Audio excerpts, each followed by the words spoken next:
In today's class, we will explore an additional interpretation or perspective computer network. A computer network is a group of computers connected to a central server, allowing resource sharing like documents and printers.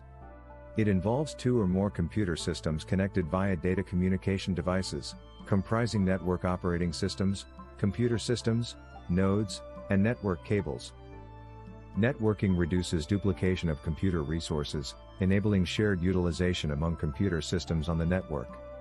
This facilitates the sharing of files, application software, printers, disk space, modems, faxes, CD-ROM drives, and email.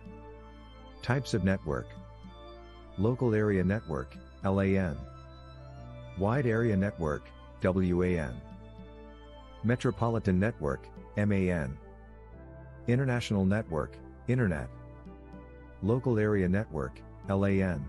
This is the interconnection of two or more computers within a small geographical area, such as an office or a building.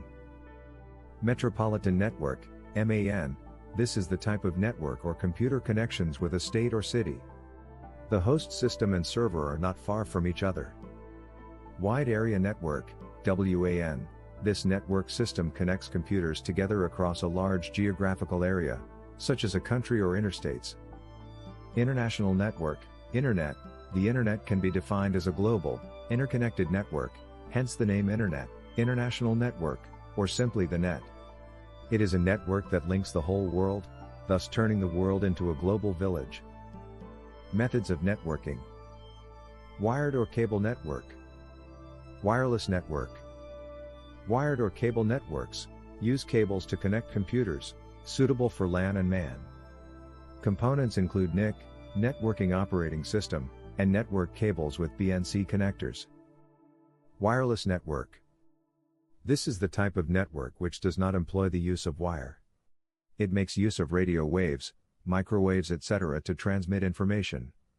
Its components are: Network Interface Components, NIC. Network Operating System. Network Antenna, aerial.